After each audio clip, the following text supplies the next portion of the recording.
A coalition of environmental groups says millions of gallons of highly volatile crude oil being shipped daily across the border and along Lake Champlain is putting hundreds of thousands of people in danger.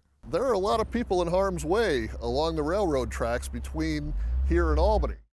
At risk not only of an accident like the runaway train that derailed and exploded in Quebec 3 years ago, but also the environmental threat of what a spill could do to the lake's ecosystem that many count on not only for their drinking water, but as an engine that drives the economy.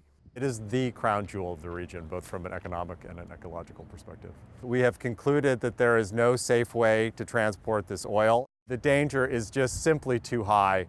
That's why the City Council in Plattsburgh and across the lake in Burlington have sent letters to both New York and Vermont's congressional delegations, asking them to step in and pass a moratorium that would ban moving oil by rail along the lake. And I feel this is a bold action that the City of Plattsburgh has taken, and that's what is needed from our municipalities. We need to stand up and become the advocates in a bold and aggressive way.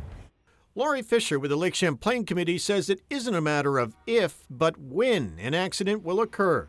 And while the state has stepped up safety inspections and CP Rail has upgraded its tracks and is using sturdier tanker cars, Fisher says the danger is still too high. One of the things we've tried in the past, we have pushed for a ban on the DOT 111s. That hasn't happened. There's been some movement to upgrade trains to the 1232s. They don't represent a greater safety for our communities. And so that's why we see the need to push for a ban on oil transport until it can be safe.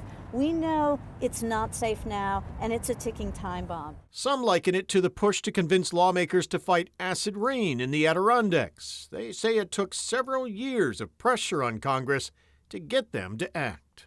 It takes persistence. It takes continually bringing it to the top of the list for our policymakers, and I think we're seeing growing concern and a growing call for a solution.